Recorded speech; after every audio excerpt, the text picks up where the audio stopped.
Roy, A Life Well Lived, the virtual reality game from Rick and Morty. This game allows the player to live out the life of Roy for as long as they can. For anyone outside of the game, life moves at a normal pace, but the player experiences an entire lifetime in a matter of, at most, a few hours. Can you even imagine that? A lifetime of memories that weren't real, but to your brain. Hello, and welcome to the show. Today we are talking about the future of prisons and science, as you could clearly tell from my intro. Probably not. Well, as we know, science is cool, but someone must have watched this episode of Rick and Morty and thought it would be an incredible way to make a prisoner's life miserable. What?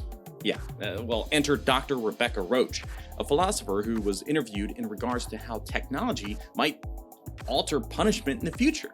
And she actually shared 3 different ideas in her own blog post as well. Let's start with the good and then see how it could be used for evil. As I discussed in a previous episode, biohackers are always looking for ways to extend their lifespan.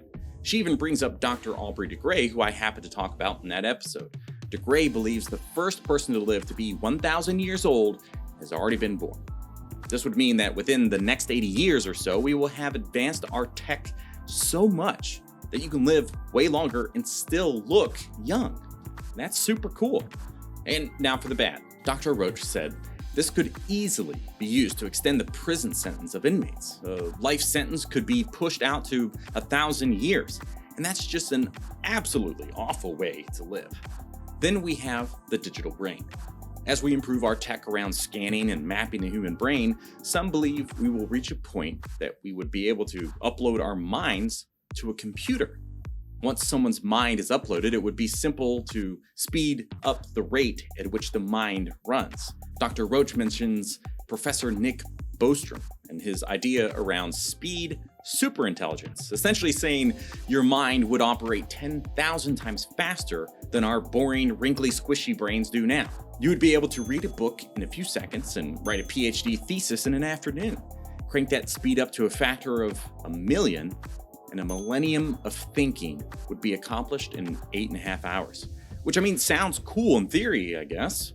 But of course, the bad side of this is uploading a prisoner's mind to force them to live out a 1,000-year sentence in that 8.5-hour block time. Sure, like she said, it would be cheaper on taxpayers since they could go back into the world after 8.5 hours instead of years. You could easily just scale it down to whatever sentence they need to be hit with, so it's a bit more reasonable instead of 1,000 years.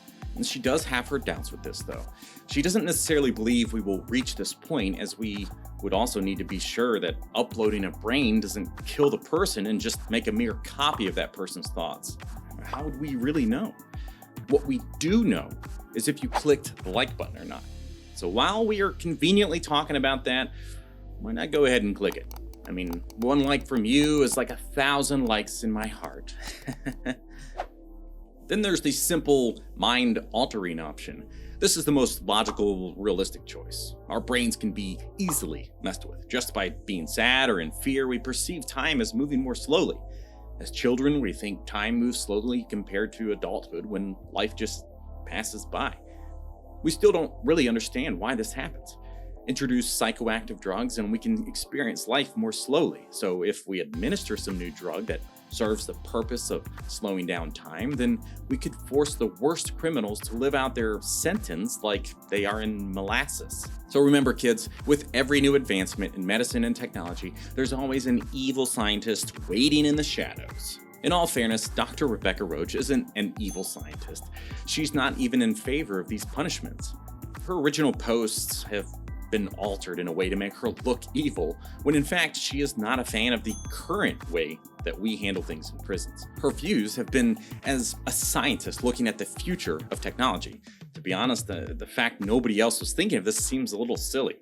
As she points out, we have seen this play out in science fiction many times. Star Trek Deep Space Nine had an episode just like this called Hard Time.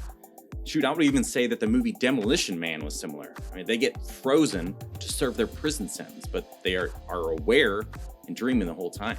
She also brought up robot prison guards. Their purpose would ultimately be to remove any factors in making prison life any more unpleasant than it needs to be. By removing humans and their emotions, the prisoners would have a safer, calmer experience, and that's good for everyone. And I will close this episode with a quote from Dr. Roache. Is it really okay to lock someone up for the best part of the only life they will ever have? Or might it be more humane to tinker with their brains and set them free? When we ask that question, the goal isn't simply to imagine a bunch of futuristic punishments. The goal is to look at today's punishments through the lens of the future. This episode was suggested by a viewer, so thank you, Joel.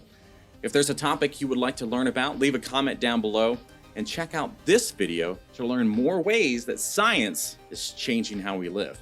As always, thanks for watching, and what did you learn today?